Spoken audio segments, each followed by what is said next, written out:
This is the Power Producers Podcast, where we are refining and redefining the sales game. Rule number one is you have to believe in yourself. You're the only one who doesn't think you belong in this appointment. The prospect has already validated your existence by scheduling time with you. Get it through your head you belong here, go in there, crush it, and close the deal. A place where sales professionals can come to learn from other sales professionals and thought leaders that have mastered their craft. The difference between a good salesperson and a best-in-class salesperson is only 2 minutes. By spending an extra 2 minutes on what you might think is a mundane task in the sales game, you separate yourselves from the pack, you grow your book of business, you close more deals, and you retain your accounts. As well as their peers who are still striving for perfection to achieve their why. I have a wife and 4 kids.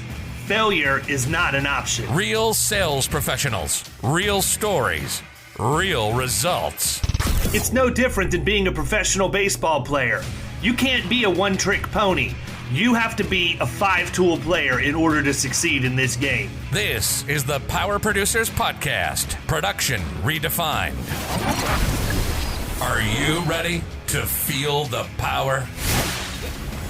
Hey everybody, welcome to the Power Producers Podcast, where we are refining and redefining the sales game. Kyle and I have the one and only Mr. Mike Crowley with us today. What's up, Mike? Hey guys, how are you? We're good, man. We're good. We've been shooting the breeze a little bit about war stories that will spare you guys the gory details from hearing. But listen, man, I already know your backstory, and typically when we have people come on here, we talk about how they got into insurance and how long they've been in it and everything else. I think you may have been in insurance in the womb. Well, I'm definitely coming from one of those family-bred agencies. But the funny part is, going into high school and going into college, it was never pushed upon me to join the agency, and I had to actually bring it up and say, "Hey, listen, I think this is something I want to do. I see a real future here for me. What do you think?" And they had to sit there and kind of think about it. Because they weren't in a position where they were like, yes, this is what we want to do. We want to breed another generation to come in here. They were very comfortable. And that put a lot of pressure on them. So for me to bring the conversation up first, that made a big difference to them and a whole bunch of other stuff. I can tell you from firsthand experience that the older generation, not necessarily open to the ideas of the younger generation in many cases. No, and ours was definitely one of those. That's for sure. I mean, and good for you that you've been able to work your way through it. I have Florida risk partners as a result of my inability to do so. Well, we'll put it this way: we've gotten pretty close. We had pretty close back in the day, and I think you've heard that story before, and definitely some others have. If you attended the Innovation 19 conference, you heard a little bit more background at the IAOA, I should say. It sounded like Jason Cass there. To the point where you heard the story of how I came in and where the trials and tribulations were. But we got through that very smoothly now that we look back, and things are great for it. It's interesting, man, because having been through a very contentious 8-year time period where, I felt like my opinion was never really considered or respected, and I had ideas for things we needed to do that just it typically fell on deaf ears. Congratulations that you were able to make that work. And one of the things that I took out of my own experience was that I would, exactly as you said, my oldest son's in high school right now. Never once have I said anything about him coming to work with me. He's mentioned something a couple of times about, what it might look like down the road for him to do that. And I've been very, very clear with him that he does not have an easy road ahead of him should he choose to do that. For a couple of reasons. Number one, I got people like Kyle and Kim and Raphael that have been with me, for a while now that are helping to build the agency. And I'm not one of those guys that's just going to hand my kid the opportunity to come in and be a figurehead of an organization. He's going to have to learn how to work a desk and do all of the things that he needs to do. What I think is the most interesting with him, though, is he's working at Publix right now in a grocery store. And that's where I started, was in grocery stores. And so he's somewhat interested in learning the management end of that business and operations. And he gets, as excited as you can get of being a teenager bagging groceries, of his opportunities coming up, right? He wants to, he's talking about going to the customer service desk and then maybe being a stocker and doing this and doing that. You know what? At the end of the day, if he wants to be in the grocery industry for his entire career, I will be his number one fan and biggest sounding board. I want him to do what makes him happy. I want him to have a job where he's appreciated and respected.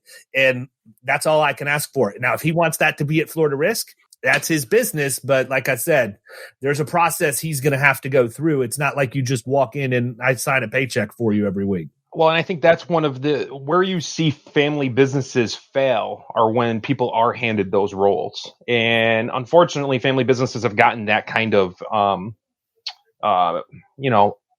affiliation, is that like, oh, you're handed this because your name's on the sign, or your daddy built this agency, or your mom did this. And that's why you have what you have. The thing is, it doesn't get to the second, the third, or fourth, fifth generations especially in today's day and age, getting handed it to you. Right. You have to learn how to do it, and you have to learn how to do it differently because things are changing. They're changing rapidly, and your business is not going to be successful if you think, oh, I'm just going to come in and work the 9 to 5 hour and not care more than everybody else. And that's just not going to be the way it is. And I think that's a great path that you're going to lead him down if he chooses to do it. And I hope my kids are going to be able to, obviously they're, still elementary school age, but that is definitely something that I hope to build. I want to build an agency where they're going to be welcome to join if they choose to and want to, but they're going to have to earn it. Yeah, and if they don't, you're perfectly fine with that too, right? The last thing you want to do is force somebody into a role that they don't want to be in, or not necessarily force, but put the pressure on them to be there, because they're not going to ultimately be happy and productive, and it turns into being cancerous. And look, I'll be the first one to admit I was probably the biggest tumor in the organization by year 8. I was done. Like, I had been done for a long time, and the relationship with my dad was the only thing that kept me there. And when I realized that wasn't as valuable to him as it was to me, then I decided to cut bait and go do my own thing. And guess what I did? Every single thing I had been bitching about for 8 years, I did when I launched Florida Risk. And guess what else? It worked. Yeah. How about that? Shocker. Doesn't mean that I have the only mousetrap, but I think that one of the things that you guys like you and I need to be cognizant of, if we're bringing that next generation in, is the way that technology and everything else is changing now is 100% different than it was 20 years ago, and 1,000% different than it was 40 years ago. We're seeing things change over 2 years that would take a decade prior. And, I think that the agencies that are going to run into having problems are going to be those agencies that are stuck in the way that they do things, and they don't listen. They don't listen to that next generation. Now, look, if my kid comes in and he's going to try and tell me how insurance works and certain endorsements on a commercial policy or whatever else, I'm going to hand his rear end to him. It's not going to happen, right? But if he comes to me and he's giving me ideas that would ultimately help the agency in how we're getting our message out or communicating with that next generation or whatever else, I'm all ears for that. I will never discount an opinion or an idea that could make the agency better. And I think that's what we all need to be doing, is listening, because look, our kids have good ideas. And guess what? If you haven't had a teenage kid yet who's got their face buried in their phone, then you don't understand, how powerful their ability to tell you how to navigate Instagram and Snapchat and all of that other stuff is. Yeah. You have to have open ears. Yeah. And you're, I can see it, and I'm sure everybody else can see it that's potentially listening here, that even just the local agencies that are in your town, or that you come across constantly, or whatever the case is, which ones are adapting to maybe the new way. And not that the old way is wrong, but the new way is the one that next generation is going to be able to come into, versus cut and bait quick and selling, because they can't keep up with the fact that there's a demand for something as simple as electronic signatures, because they don't still have DocuSign or some other program. And those are going to be the ones. And it's very important for the agencies to start implementing something on that line, because if not, they better just start planning their retirement now and figuring out how to get out, because there's no other way around it. Well, I mean, and I imagine that the perpetuation and stuff in an agency that's been around as long as yours is, that's got to be something that's important. And it's a different angle for me being scratch agency 4 years ago. I still have to figure all that stuff out, get it formalized and finalized. Now Kyle knows that because we've had the conversation multiple times, he'll be a partner in the firm and he has a path to equity. He has to earn that just the same as anybody else does. But, when you're starting from the very, very beginning and you have to figure all of that out, it's a whole different animal than walking into it. Right. And, that's my goal, man. In our firm, my number one goal is to make sure that whoever has helped build the organization is taken care of. Yep. If you're a team player and you come in here and you're going to put the effort in, I want you to be rewarded. I don't care if you're a service person or if you're a producer. Every single person in my company will have a path to ownership in the company, whether that's an ESOP or an equity play or whatever else. I have already devoted 40% of the overall pie to being able to do something like that. Doesn't mean that I'm handing 40% to Kyle the second he, is ready to go. It just means that I will not allow myself to be diluted over time any more than to 60% ownership. But I look at it this way. I either want an exit where I sell to a third party and everybody who helped me build the firm has a financial windfall for doing that, or I give them the ability to perpetuate the agency by buying me out through distributions over time, and they can still perpetuate it and do their own thing. Kyle's 15, 16 years younger than I am. He doesn't necessarily need to have a financial windfall at his early age because it may not be enough to sustain him, through retirement. Whereas if we have not with my wife's Amazon habit, bro. Yeah. You and me both. But let me ask you this, Kyle. So knowing that, how much different is your mindset probably going into every single day, knowing that you're building something that is actually you're gonna have a piece of or can have a piece of if you do what you want? And that's how I always looked at it too. And from the day I started at 22 to before I got ownership, it was like my name is on that sign, whether directly or indirectly. So my reputation and the reputation of the business proceeds. So I'm not going to be a stupid 22-year-old doing something stupid where it's going to bite me or the business on behind. And to me, it makes a world of difference on how you think of everything going forward. I completely agree with you. I think that's huge. I think you have to have that mindset, right? Otherwise, you're just painting yourself into a corner. I've had other jobs where that's just not even something that's on the table, and you approach it differently. You're absolutely right. You don't go in each day with the same mindset of, okay, I need to do X, Y, and Z because it's gonna have this outcome down the road, or benefit me in this way, or be a better look for the agency, right? So I think that is absolutely 100% on point. Yeah. Yeah. And I mean, I think, the other thing too is not hiding behind those conversations, right? Like, I represented to Kyle what my vision was for the agency when I brought him on board. And, I don't know, man, it's just really weird because you talk to different agents from across the country. Everybody has different perceptions on all of this stuff. Everybody, some guys are like, I'm not giving anybody anything. I'm the one who took all the risk. I'm the one who built this agency on my back. And I'm, my philosophy is, did you though? I mean, did you do it all by yourself? No, there's no way. You didn't build it on your back, bro. I mean, you might have your name on the outside of the building and you may have started something, but at the end of the day, there are other people contributing to the revenue, which ultimately contributes to the overall success. And I never really understood that. And for me, I've always been of the mindset that the quickest way to get from point A to point B is just to go from point A to point B. I'm not flowery. I don't go around the block to get next door. If I need to have a conversation about money or equity or anything else, I have that conversation, and I'm emotionally immune to having that conversation. It doesn't bother me. And I think that a lot of people freak out when you have to start talking about those kinds of things.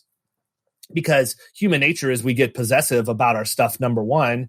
And number two, it's just, we've been taught that it's an uncomfortable conversation to have. It's not for me, and it never will be. But I think people appreciate that straightforwardness, right? I mean, I do at least. Some do. Right. I guess it depends on what you're talking about, but I mean, you can tell by the people who have not, made it for the long haul, who does and does not appreciate the straightforwardness and the directness. But, my opinion of all of that is, if they would have had a little bit of that, early in their career and gotten used to it, they probably would be a lot more successful than what they are right now. You have to be willing to give feedback. You have to be willing to take it. If, that's the other thing too. I've always had an issue because of my size that I'm not approachable, right? Because I'm 6'4". I look like a lineman, A lot of people, don't want to talk to you. So, like, for example, we have a part-time girl that comes in here to the afternoon in the afternoons in the office that I work out of. And I had to sit her down a couple weeks ago and just say, look, I asked her, I said, out of curiosity, what is the average amount of time that you're here that you feel like you're giving me 100% of your attention? Like, just out of curiosity, because I'm not one of these guys that's going to record screens. I'm not one of these people that's going to micromanage it and browbeat people. I'm not saying there's anything wrong with that. And to a certain degree, I might need to be a little more that way. But I'm also of the mindset that if I walk down the hallway to get a cup of coffee or go to the bathroom or whatever, and every single time I do that, I see you shuffling to put your cell phone away, there's a pretty good chance you're spending your afternoon texting. And so I just asked her, and I said, how much of my time, how much of my time that you're here am I getting 100% of your attention? And her answer was roughly 40%. And I'm like, okay, now number one, roughly 40. Yeah. Well, I mean, she couldn't give me a percentage. And I said, well, just give me your best guess. And she said 40. And of course, my reply was, well, typically people only admit to 20% of what they've stolen from you. So I'm going to say that it's really probably about 20% of your time, giving you the benefit of the doubt. And by the way, yes, you are stealing from me if you're here using my time to text and I'm paying you for that. It's the same thing. Yep. And, I said, look, I need to understand where the wheels fall off the wagon for you, because I'm answering phones. I shouldn't be answering phones, not because I'm too good to answer phones, but because that's what I'm paying you to do. And I should be dealing with things that are bringing money in, in terms of production or supporting producers. Yep. And I said, so shame on me for not setting the appropriate expectations, but these are the expectations, and I want to make sure that we're both clear, because I am going to manage these very aggressively going forward to get you on the right track. And her response was, well, after the second or third time that I brought something up about what you wanted me to do here or do there, I just quit asking, because I always felt like I was bothering you and I didn't want you to get mad at me. Now, A, I've never gotten mad at her like I would one of my kids. And B, I'm like, okay, well, you know what? Let me just step back, take a second, look at what she just said to me, and realize this girl's probably a $105 soaking wet. I'm 3 times the size she is. Yep, easily. She's probably scared to death to even bring anything up to me. So, well, and there's the problem, even with not even just the intimidation factor of potentially approaching you. She knows probably what your schedule is like. She knows what it's filled into, and to try and squeeze in while you're running to grab a cup of coffee to address a problem is not easy, because she's picking up on the fact that, okay, he's got something way more important, so I'm just going to kind of sit here and be quiet. And that's tough. I mean, I see that in I got a 7-person office. We're all right here. But if I'm running around, that's a whole different mindset and different ballgame. Well, Kyle, look, I'm difficult to get a hold of during the day most of the time. My schedule my schedule's packed. Everything is on my calendar. Look, to her credit, she took it like an adult. Yep. I informed her, you're not a kid anymore. You're an adult. So this is an adult conversation. But, I told her, look, you let me decide if you're bothering me. I'll tell you. Like, if you're bugging me or you're bothering me, I have no problem saying, look, this can wait, or you're bugging me right now. But, she's done a really good job of staying in front of me for the last couple of weeks. And I told her yesterday, I'm like, look, I'm glad that you're doing the stuff that you're doing. And even though, and I said, so congratulations for that.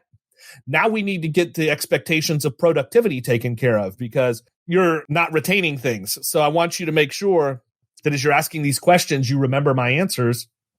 and that you don't have to ask the same question twice, because I am going to start putting counts on you for what you get done. Like, how many quotes are you pushing through a day? Because really, for all practical purposes, I don't want anybody in the agency touching middle market commercial except for me or Kyle, or, like the producers or the one account manager that we have that's dedicated to middle market commercial. Yeah. Anybody else's support staff, that doesn't mean that their role is less. It just means that they have other things they need to be doing to help the agency be profitable that are honestly equally as important. If you don't answer the phone, you don't make money. So we have, a couple of people that are handling all of the personal lines in small business, and they're their own self-contained unit, because we don't have enough personal lines in the agency to justify having somebody just service personal lines. It just doesn't make any sense yet.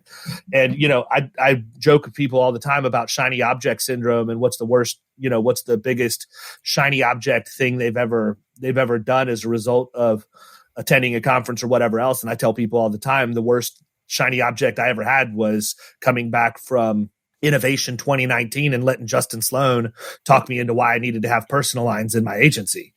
and I subsequently opened it 3 months later, right? We had never touched personal lines in our life. And now I'm understanding that maybe that wasn't the best idea, but that, it's taken.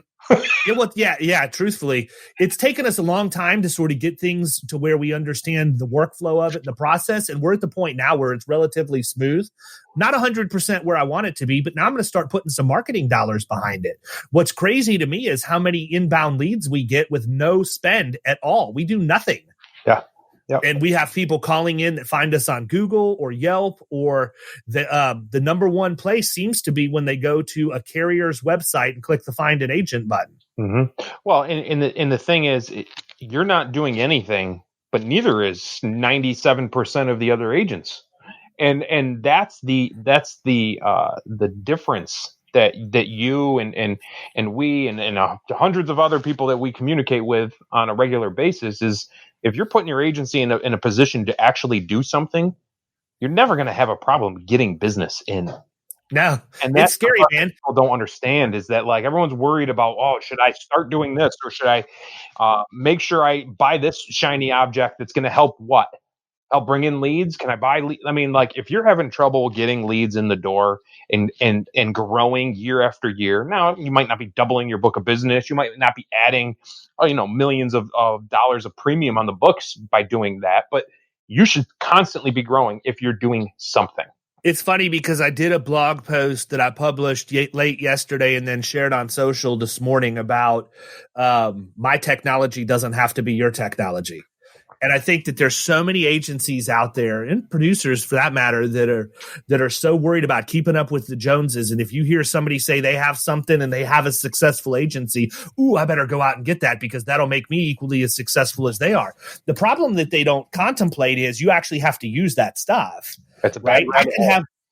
I've got the best CRM. I could have the best CRM that money could buy, but if I don't have processes around getting data into that and how to use it and making sure that it becomes habitual for me to use it and have the automations programmed in and the drip campaigns on the email and the lead scoring set up and all of that stuff, HubSpot is absolutely worthless. It's nothing but an expensive software tool that will do absolutely nothing. And so when people come into Killing Commercial, one of the first, they will always ask me two questions. Number one, do I need a CRM? Number two, do I need Zywave? And my answer to both questions is prove to me that you need either one before I tell you that you need to go get it. If you go out and you find 2 or 3 accounts that want you to do an experience mod audit as a result of a marketing campaign that you put together, then guess what? I'm going to tell you that you need to go get ModMaster because you've created the need for you to have ModMaster. Yeah. But don't just come in because you hear me talk about it and it's something that I'm doing in my agency and assume that you need that. I operated in this industry for 15 years without having any of those tools. And I've gone down that rabbit hole years ago. And when I started making changes within our agency and things started to work, and then you'd see and hear some of your mentors and agents you looked up to and said, oh, they're using this, I got to look into it. They're using this, I got to look into it. That is a bad rabbit hole to go down to because you're going to constantly be comparing yourself to them, where their market, what they go after, what they do is completely different than what maybe you're doing. And buying those tools is just an expense. It's not going to help you unless you find the need to help. And it goes back to what's the need? What's the definition of your need? And most of those tools I got rid of fast, that I started demoing and signed up for. And then all of a sudden, 6 months later, I'd realize I'm not using this to its capacity. It might as well just be another management system that you're not using to the 100% capacity. Let's just kind of move on from this and stop and refocus. And I'm seeing a lot of agents reach out to me all the time asking, especially ones that are part of family agencies. I got a local one that I started, I would say, mentoring him a little bit. He's a 25-year-old that's joined his family agency, and literally it's me 10 years prior, and I see it. And so I've developed a great relationship with him, and literally he'll text me or call me and say, "What do you think of this?" And I'm like, "You don't need that yet. Like, I know where you are. You need to make certain small changes and baby steps before you start adding expenses like this or this, and because you're going to be disappointed with the result. Your father, your uncle, whatever, is going to be disappointed with the results, especially if they're paying for part of it or all of it. Don't do it, because it's just going to put you in a bad position." And perfect comparison of this is David's golf game, right? I mean, he's got the brand new Titleist irons, but his swing is garbage, so he still sucks. Is it Charles Barkley's swing? No, it's not that bad, but his No, hands it's are not. reversed, and it makes me want to have a seizure every time I see it. Yeah, but you're it's a good thing a baseball player, aren't you, David? I am, and it's a good thing for Kyle that I haven't picked up a golf club in a year, so he hasn't had to witness that train wreck. Yeah, I tell you, when it comes to baseball players and their swings, they're usually always a little quirky, but they can hit the ball a mile. So one out of 50. Yeah. I mean, it's I'm busy building Kyle's legacy for him while he's out screwing around on the golf course, so I'll have to apologize for that. All right.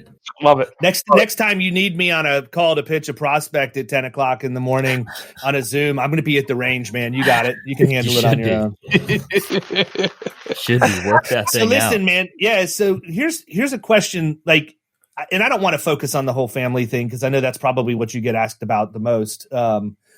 I'm interested in the technology stuff, though, and not just because it's a family agency, but because it's an old agency. Mm-hmm. And how have you guys addressed meeting technological needs and the drive for change as you're progressing into the new normal of what agencies are doing versus how it started out? How do you guys handle that? So, I mean, I had a ton of pushback for years as I tried to do different things. There would be, we don't need this. Why would we implement this? People aren't going to use these tools we do. And I'll touch quick on this part, because I think it's a really key of where a family agency, and not even just a family agency, let's say a legacy type agency where a producer or a future potential owner is looking to make changes and they're not getting buy-in from the ownership. And what are you supposed to do? And it was funny. I listened to a Gary Vee keynote once, and he talked about family agencies when he joined his dad and his liquor store. And he went on this big whole story, and somebody asked, well, if I can't get buy-in, like, what am I supposed to do? I think we need to make these changes with our technology and our marketing and whatever else. It doesn't matter the business you're in. What do you do? And he said, well, you can either wait your turn because, your family or your people built a great business. Who are you to ask them to change it? And then, or the option is to annoy them every single day until they do it. What I did differently, because I was sick of those meetings and those pushbacks, is I literally just invested in it myself. So one of the biggest problems that people have with technology, one, they don't want to learn it. So they don't want to adapt it and get everybody on board and train and do all that stuff. So there's pushback there. Two, it's expensive.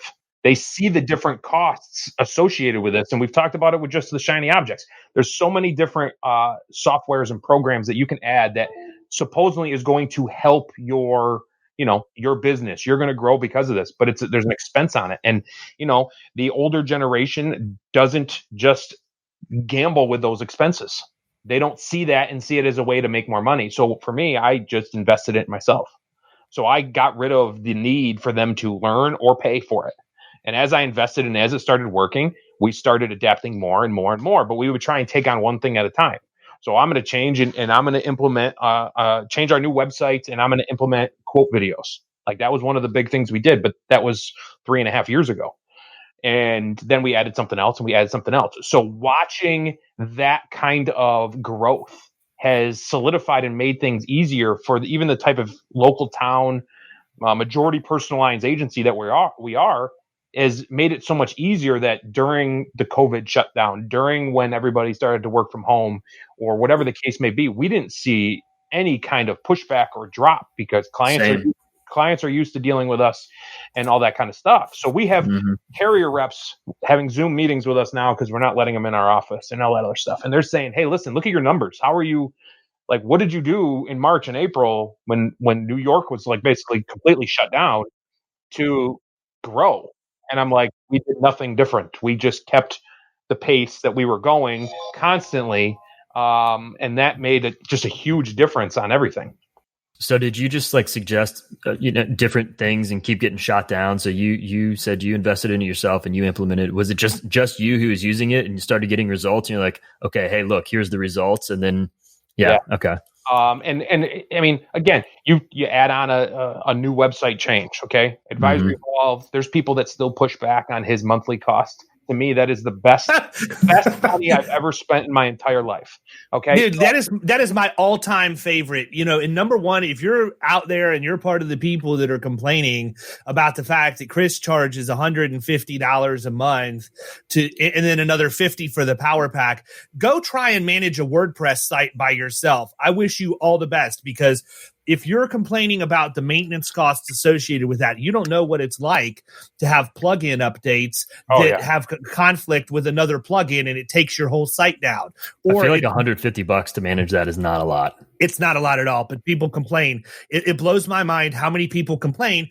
And look, it's ridiculous that they complain, but the other thing is, they just don't know. Like the average person out there that's an agency owner has no clue what the back end of a WordPress site looks like. No. I have a different perspective because, I've built them myself before and had to maintain them. And listen, I didn't even hire Chris because I thought my site looked bad. I hired Chris because they would handle my site for $150 a month. Yeah, that's the whole reason I hired him was that monthly cost. Well, and they do, and there's so many of his clients or people that are looking at his product or whatever else. They don't look at the value they get with the tools he gives us because they don't want to learn it. And it goes back to the generation before where, okay, if I implement this technology, do I need to learn something new because I don't want to learn something new or I'm refusing to learn something new or whatever the case is. He has people that are refusing to use the products that he's built in the tools that literally make your agency more money. And I'm a huge component for those tools that he has. And he knows this and he's got a client for life with me just because I wouldn't be anywhere where I am without him and the products because I probably wouldn't have implemented quote videos as fast as I did. And to me, I do that for every product or every policy I sell. And to me, it's a game changer. Well, I think the thing that is really the most telling for me, I think that there's a subset of people out there that think when you go pay a company like Advisor Evolved to build a website, it could be any of them. I'll be brand agnostic. I don't care if it's Advisor Evolved, Forge 3, any of the people that we know of that are the usual suspects for building websites, for our agencies. If you don't put gas in the engine, it's not going to do anything anyhow. It goes back to what I said about the CRM. I had a guy that was complaining about the fact he couldn't understand why he wasn't getting traffic to his website. He spent all of this money on his website, but he couldn't figure out why he wasn't getting traffic to it. And so I reached out to him. I thought I was being nice. I reached out to him and said, look, let me ask you a couple of questions. Maybe I could help point you in the right direction. So we went back and forth on private messenger, or actually it was more of a one-sided thing where I asked a few questions and he didn't bother to answer. I got the thumbs up from him and that was it. But this guy was griping about what he was paying and it wasn't an Advisor Evolved client. But I went to his website to look at it and it was not even there. Yeah. I'm like, dude, where's your website, man? He's like, oh, I took it down because it wasn't getting any traffic. I said, so you guaranteed that it's not going to get traffic now because it's not there. But my question is, what were you doing to drive people to the site? You have two choices. You can either have content on there that's going to get people there on their own, and it takes a long time to get the crawlers on Google to recognize anchor text and keywords and all of the things to make that happen. Or you can have paid ad traffic that's going to push people there, or a combination of those two things. But if you aren't doing if all you're doing is buying a website and sitting it on a domain and hoping that you're going to get leads as a result of it, that's crazy. It's like buying a Lamborghini and just having a helicopter drop it off in your library with no gas in it and then never putting gas in the tank to make it leave the driveway. Yeah, it's dumb. Yeah. And honestly, there's too many people that still have that kind of mindset, even in 2020. Like, it's one thing that 20 years ago when websites were like, you make sure you have an agency website. Okay, well, now that this shouldn't be a question. This is what you need to. You might as well shut the doors. There's no reason to even stay in business, because all you're really doing is hurting your value. I mean, and again, I think differently when it comes to acquisitions. Okay, we've had some successful acquisitions, but that's because we knew the agent, we knew where the business. It's all local. We're looking to stay in that more local mindset. But that's going to be questions that I have for every new acquisition in the future is, okay, what have you implemented technology wise? What kind of response do your clients have technology wise? Because if I got to spend a whole bunch of money and time to retrain your clients on how to do something, I'm not paying you what you either expect or not. So either you can sell it to, the larger, the sharks in the water, which some of these small agencies still don't like that. They like that mindset of I want another small agency to take care of my clients. I don't want it to just be thrown into that, that bank-owned agency that's across the country or whatever, the equity partners of this. They still want it to go to, somebody that represents somebody to like them.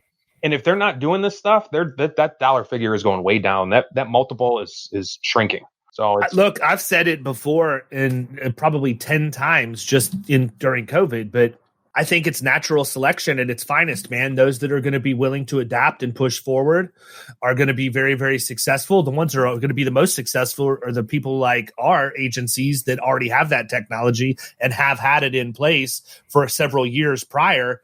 But I think you're going to see the acquisition price for agencies drop like a rock for exactly the reason you just said. If your book of business is worthless to me if I'm going to spend 50 or 75% of the revenue just having to get your systems up to date, adding seats to my licenses, to my different licenses, training your clients and your prospects on how to do business with us.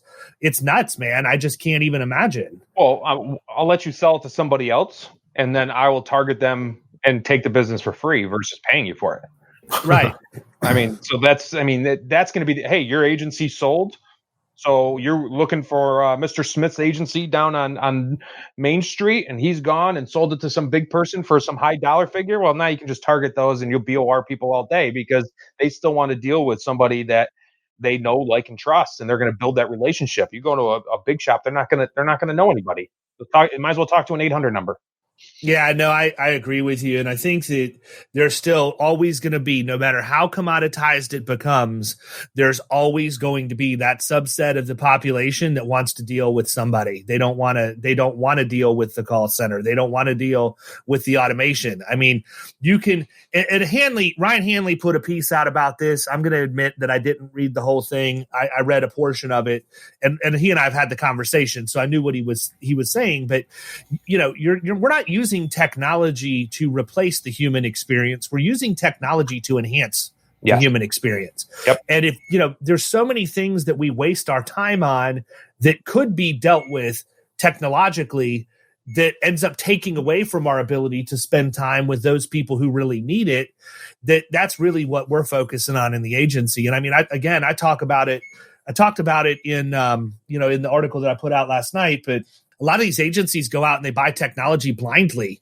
I truly look at it as if you're bringing another team member into the organization. Anytime you invest in a piece of technology, well, if I were going to go out and hire a body, what would that look like? What would I do? Well, I would interview them. I would probably check out their social media. I'd probably check out their references and do all of those things. Why aren't people doing that with technology before they buy it? Why aren't they running them through the same process before they hire technology that they would do to hire a body? part of the problem is that they're buying technology to solve a problem and run processes that they've yet to define inside the agency. That's exactly right. I mean, and look, Wes Anderson's an awesome guy, right? I'm going to be using Agency VA, and we talked about this a couple of months ago, and I need to be getting onboarded with him, but I'm not ready for it. Like from a process standpoint, it's going, and I hate, this is not a negative. I actually think that I'm doing any of the VA companies out there a service by explaining kind of where my head is, so that anybody who's thinking they need it have their expectations set correctly. Yeah. If I were Steve Holly and I had everything mapped out inside of a company intranet, including how to change my toilet paper roll, then I could bring on a VA with no problem because my processes are completely defined. Yeah. But for me to bring a VA on, the first thing I need to do is define what in my day can I take and hand over to this person to make my life easier. That's number one. Now, that's the easy part. The hard part is, how do I create instructions and a set of what the expectations are in how each of these processes should be done in order to flip them over to a VA so that I have consistency in those processes getting completed. That's not the easy part. That's the part that takes a tremendous amount of time to do, because for me to go in, even if it's getting content on the website, for me to go in and create a blog post, I could have a VA do that, but they're never going to do it as quickly as what I can. And for me to sit down and record the process and how I use the SEO plugin from Yoast and all of the other things that are on the back end of the site, it's time I don't have to do it. So what I've done is I've basically just carved out a section of my day every day right now, where I'm taking one task that I need to hand off to somebody that I can record the instructions, so that when I have about 25 tasks that I do over the course of the week, I'm ready to pull the trigger and move on. It'll be a much more seamless process. I don't know if I'm right or wrong. I don't know if you use the VAs or not, but for me, makes sense to me. I have to slow down to make sure that the overall experience is good. And I think a lot of people don't do that. Oh. And they get frustrated because they can't define what they need done, and then it's not getting done. And next thing you know, they're bad mouthing a VA company or whatever else. I don't think that it's like anything else. I view them as a tool, a human tool, but they're a tool. Yeah. And if you don't know how to use the tool properly, you're going to be disappointed. You're going to be disappointed in it. Yeah, you couldn't have said that any better, because it's exactly like buying a piece or getting a piece of technology or a new software to help solve a problem that you don't have the time to take care of, but you also don't know have the path to get the problem solved. And you are still going to have to be a part of that. So as much as they could support you in different things, okay, you want them to create a blog post, but you're going to tie a video to that. They're not taping the video. You're still taping the video. So if you still can't schedule that time to tape the video for yourself, it's pointless to have them writing pieces of content without the rest of it to be part of it. And you're not going to be able to create that nice, happy rhythm on this stuff until you have all this stuff down. And again, I learned that the hard way, just trying new products. And then I would just let them sit there and be like, when I get some time, I'll try and figure this out. And that's why people are frustrated with different softwares and stuff when they're like, this isn't easy to use. Like I see it. And I mean, Langiel just built a ton of different great landing pages for his clients, right? And I had a conversation with him last week, and I said, you could have just built one and everybody could have just customized it. And he's like, oh yeah, but most of the people don't know how to find where the landing pages are, let alone how to customize them. And I'm like, there's where, again, people don't want to take the time, or they don't think they should take the time to learn how to use the back end of the tools that are there. And by the way, they're the same ones that are bitching about $150 a month, and he's got to hold their hand when he's built like probably a dozen or 24 landing pages. Chris and I had a conversation this week about that exact topic. Yeah. And I told him, I'm like, dude, I really appreciate you doing that, but we built all of our landers ourselves using the tools that are on the back of the site already. Yeah. So I don't need any of what you did. It's not because I don't like it and think it looks good. Ours are just already done.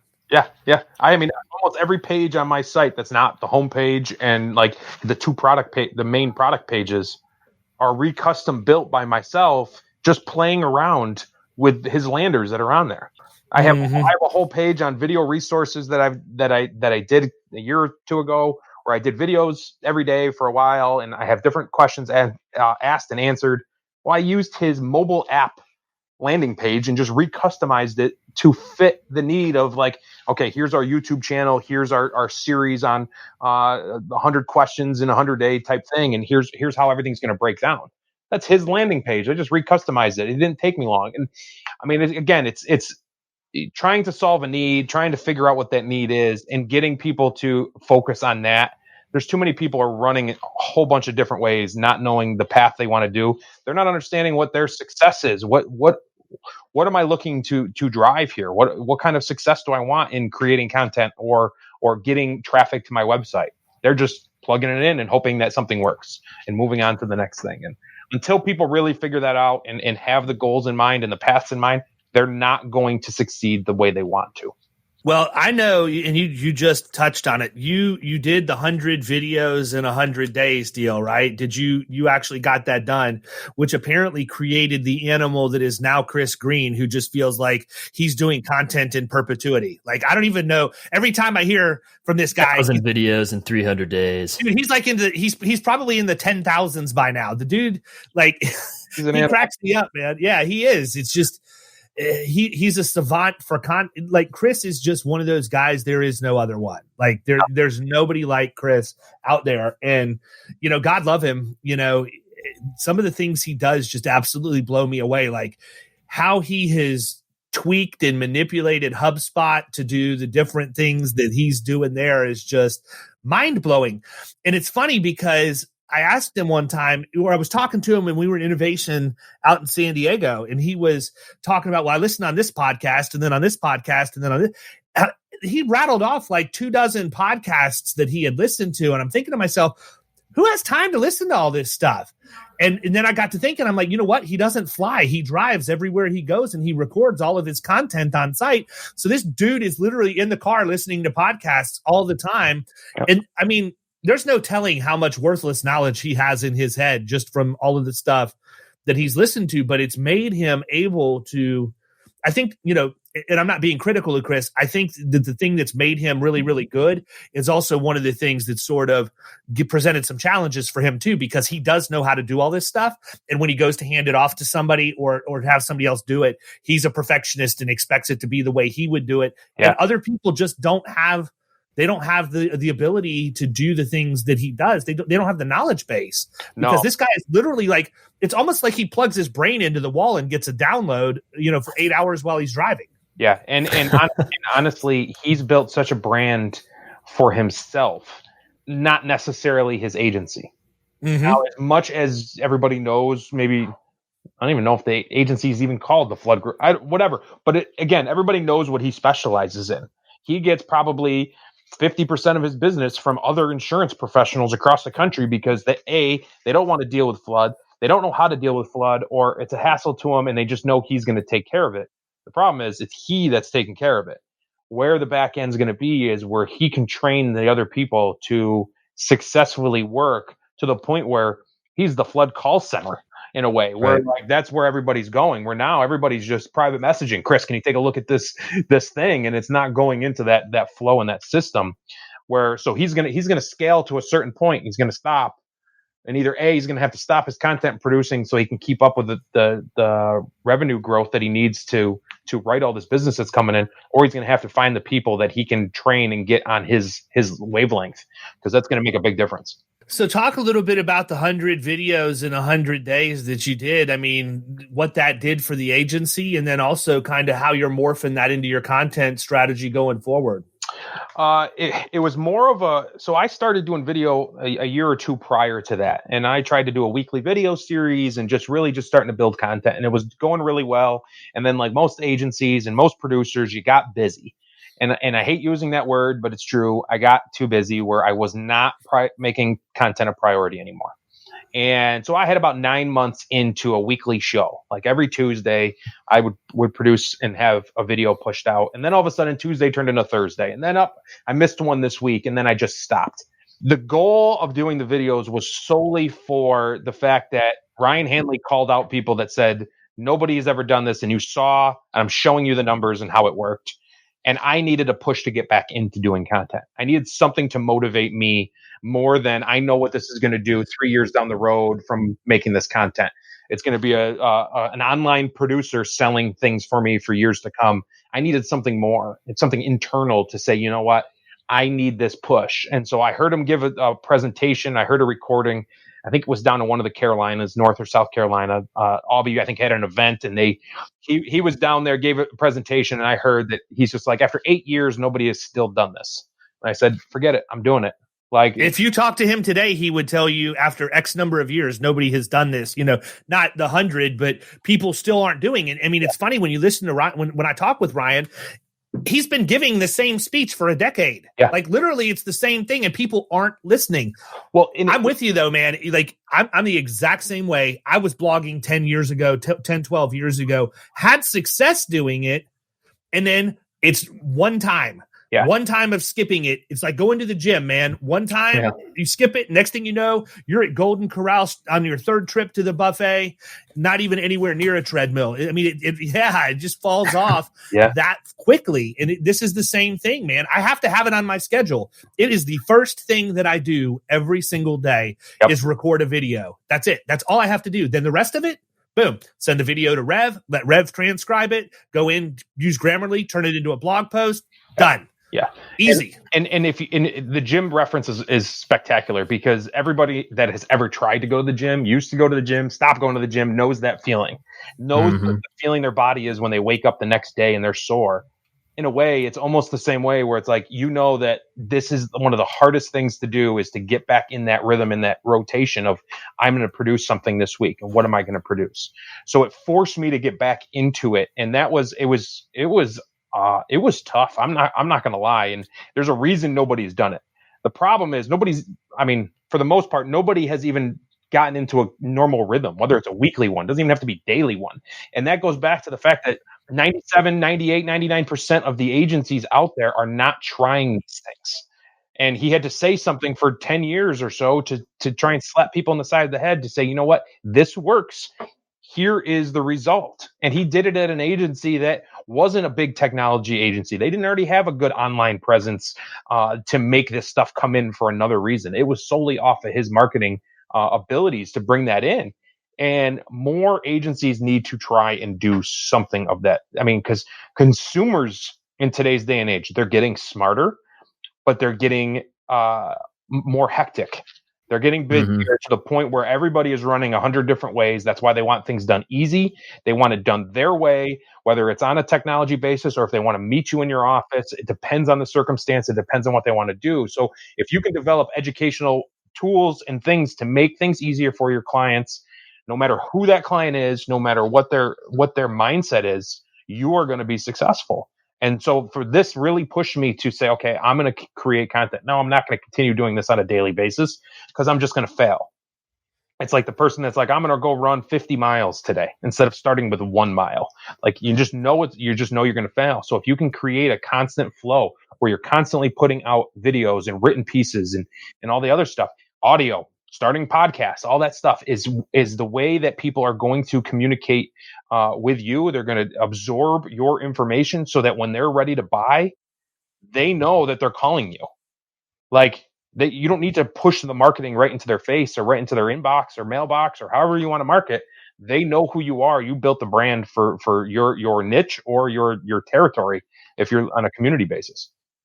I think that one of the biggest mistakes any of us make is when we try to force people to receive information where we think that they should receive information, not where they want to receive it. Yep. Right. Mm-hmm. And I think going back to the video quote thing and everything else, I really think that for guys like Chris Langille, COVID is a blessing because it's forcing people to use tools that he's had out for how long that have never been used the way they should. And from a prospect and a client standpoint, we are conditioning now our clients and prospects that this is a good way to do it, to the point that they're like, holy cow, I mean, I want to do this after COVID. And now I can go, you're going to give me a 10-minute video on my homeowners and auto renewal, and I can watch that at 9:00 at night when I get the kids down. And that's the only time that my husband and I, or my wife and I, have the ability to sit on the couch and actually pay attention to something. And we don't have to go to an office and we don't have to talk on the phone. This is awesome. I want to do this going forward.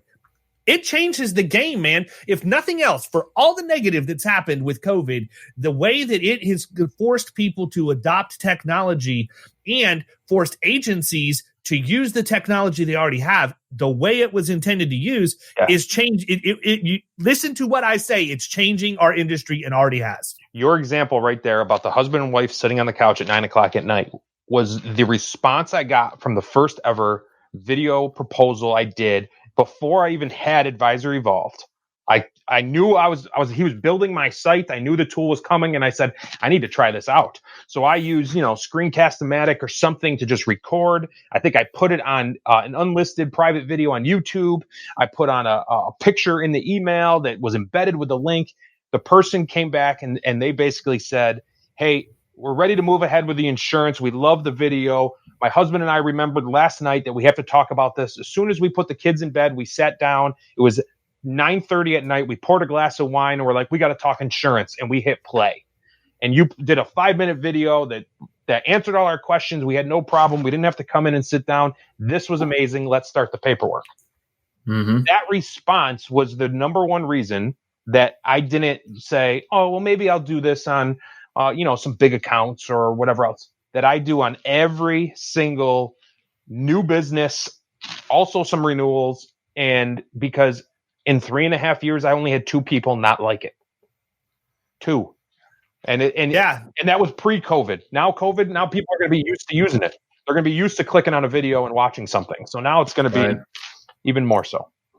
Yeah, and it's interesting, man, because I think, again, I tend to push the envelope a little bit in terms of how I use stuff and trying to use things in a way that not everybody thinks about. And Kyle and I actually did a campaign for cyber insurance where we used a quote vid, but we created a landing page using the quote vid. With a video, with the ability to click a button or request a vulnerability assessment, click another button, and you could download a copy of the information about our cyber program, or had our calendar embedded on it. That if you got there, you had the ability to schedule time on our calendar. And the thing that I like about it was a material part of my email signature that they could click a button from my email signature and it was password protected. Yep. So that when they got there, they had to put a password in because subconsciously somebody's like, oh, wow, man, guy's putting a password on there. This got to be good stuff. Yeah. It was nothing different than I would tell them, sitting across the table from them. But using stuff like that and figuring out new ways to use the technology too is crazy. Yeah. Look, I'm the first one to tell anybody I pay for Power Pack on Advisor Evolved. Quote vids is the only thing I use. I couldn't even tell you outside of I know there's something on there called case studies or whatever else that I should be looking at and learning how to use all of these things because I know that they'll help us. I haven't done it. I'm perfectly fine with what I pay a month and I'm only using the one tool and I'm using that and I'm in the minority. So I can't imagine. I mean, that's a commitment that I'm making going into 2021. I might not be the one, but with us moving more and more into personal lines with a dedicated staff of personal lines people, that's something I can hand off and say, go become an expert in this, learn everything you can about it. This is what we need to be doing. And I want you to, report back to me and you can show me how it works or whatever. I'm happy to sit down. I'm just not going to take the time to put everything together the way I need to. Well, that's one of the pushbacks that people have when they're trying to get their staff using quote vids or video proposals in general. They know it should work. Maybe they're not client facing because they've kind of gotten out of the sales game and they're in more of the business owner role and their staff doesn't want to do it. And part of that is that's on you as the owner to set the expectation that this is what we want. We hired a new producer 2 weeks ago. On day 2, he was doing a quote vid and I took a picture of it and I like sent it to Langell and I was just like, hey, just so you know, day 2. I saw it. Yeah. You posted it. Yes. Yeah. And I did. And it's one of those things where it's like, he's scratched into the insurance industry. So it's not like he's whipping off insurance knowledge left and right to these people that's on this video, but he had no problem getting on there because of the way that I brought him in, the way that I trained him. He knew exactly why this works, because we have three and a half years worth of back knowledge on this. It's not like this is the cool thing we heard about, let's try it. No, this has worked, and here's the reasons why. And he dove headfirst into it, and the response was amazing. I re-listened to his video, and as much as he might have said and ah, I still say and ah all the time. So I mean, it's not a big deal, because people like the rawness of it. They like authenticity, man. You're going to say and ah if you're sitting in front of them. Exactly. Yeah, so it's no different. So it's one of those things where you got to pick the tools and the resources that's going to help your agency today, and it's going to help your agency 3-5 years from down the road, or you're going to get swallowed up at some point. Yeah, I think the other thing is you set the expectation. This guy's brand new coming in. He doesn't know any different. That's the expectation. So this is what we do here. If you have a problem with that, then you may not belong in this agency. I'm saying that from my perspective, right? Because I had one of my producers that's no longer with me anymore walk into sales meeting one time and said, "Yeah, I'm not doing video." I'm like, all right. And within a week, he was gone. That was awesome. I remember that day. And it's just like, okay, well, that's fine, but that's what the expectation is. It's interesting. The one thing, going back to Hanley, and the one thing that he said that really it resonates with me, it always has, is every time you write a blog post or get a piece of content up on the internet, you're essentially hiring a salesperson that works for you 24 hours a day. Yeah. And so I think that a lot of the time, an excuse, number one, is I'm busy or I don't have time. Or number two, I don't know enough about that to create content. Well, my philosophy is a little different. I've got a producer that is getting ready to meet with me here in a few minutes that's in the other room that doesn't have insurance experience and didn't really understand things. So guess what? When COVID hit, he's required to have a blog post to me every day by 5:00 so that I can build the library, get it up. Guess what? If he doesn't know what the topic is, if he doesn't understand that topic, he's doing research and he's learning the topic. I'm killing two birds with one stone. I'm taking somebody and teaching them the industry without having to really do it. And in the meantime, getting content put up on the website that's going to be valuable to teach that same concept to somebody else. And I think that if agencies don't have a content strategy in place, there's nobody to blame but the person in charge of the agency, because it doesn't matter if you know everything or if you know nothing. If you have the commitment to make it happen, you're going to make it happen. And maybe you should look at making that commitment instead of being at the golf course at 2:00 on Friday afternoon, or bending elbows with your buddies at the 19th hole, 3 days a week. Focus on doing this. This is how you build your business. I could have a golf swing as good as Kyle's, but I'd rather have a good asset on my balance sheet. Let me make this clear. I am a weekend golfer. Okay. Well, I was on my Google Analytics yesterday, and I see the top ranking thing for the past week was a blog I wrote 4 years ago. Like, what was it? What was it on? The difference between an independent and a captive agent. Like, it was just literally a piece that I put out for something, and it wasn't even anything that I had any back, like theory behind it. There was no strategy with this one. It was just something piece there. And I'm going through because we just ran a direct mail campaign, following up on a landing page, and I kind of wanted to see where people are coming in. If people are coming from Facebook ads, or if they're coming from the direct link, right? So I'm monkeying around on there, and all of a sudden I'm like, wow, I haven't seen that title in like the longest time. And look, it's the top ranking thing over this past week. You got to wonder, like, who shared it where, or whatever. Not a clue. But it just shows you that if you just build stuff, it doesn't matter how good it is, or even some of the stuff that you have behind it. If you're not targeting people, this was never targeted to anybody. So I don't know how it just took off to somewhere, or some keywords that maybe it's ranking someplace. But there's where people need to realize that you don't have to have this big giant plan of saying, okay, we're going to build this and we're going to have 37 steps behind it. Write something, put it on there, come back to it later. You can reuse this stuff all the time. Just start doing something, make those baby steps. Well, and that again, it goes back, and we're going to end with this because we've been going for about an hour, but it goes back to what I say all the time. You have to have evergreen content. There's a lot of agencies that are screwing the pooch right now because everything they're putting out is related to COVID. I know this is probably going to be earth shattering to some that are listening, but COVID's not here forever. Like it will at some point go away. It might not be as fast as we want it to, but at some point it'll be gone. And guess what you're going to have populating your website? A bunch of crap that's irrelevant because you've taken the time during the pandemic to invest in publishing content about something that's not going to be around, as opposed to the things that will be around as long as insurance exists. And it also changed so fast every day. So as people are posting that the COVID branded content, by the next day, I mean, it even goes back to the PPP loans. Okay, if you post a piece of content hoping it's going to last for a while, guess what? The guidelines to the PPP loan changed the next day or the next week. So the stuff in your in your blog post is wrong.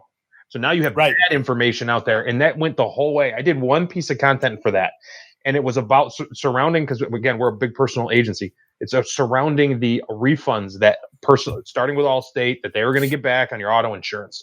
And when I did it, only one of my carriers had jumped on board. By the end of it, 14 out of the 15 did.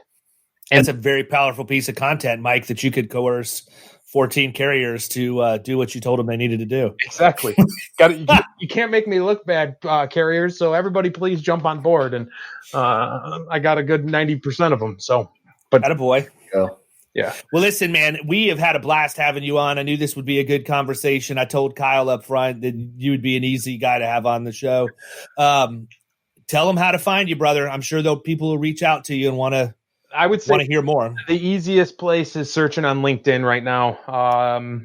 Some of the other sites, I don't necessarily look as much as LinkedIn. LinkedIn is my go-to social media site right now, especially for communicating with others. It's easy. It doesn't get lost. And I try and stay away from the news bearing site of Facebook as much as possible. And so search me on LinkedIn. You'll find me. Cool. Sounds good, man. Listen, appreciate your time today. Pleasure as always. Thanks. I hope you have a great rest of the week, and look forward to dropping that artwork, man. You're going to be a tougher study for me. I'm going to have to do some research to figure that out. Well, hopefully you get a nice smile. And if anything, you can't get the spike in the hair good, you can always throw that Crowley hat on it. That's an automatic, dude. Automatic. Automatic. All right, man. Have a good one. We'll catch you guys later. Hey, thanks, man. See ya. Thanks. You've been listening to the Power Producers Podcast. You can follow Killing Commercial Insurance on Facebook and YouTube. And if you want to take your game to the next level, check out our book, The Extra 2 Minutes, and our website, killingcommercial.com.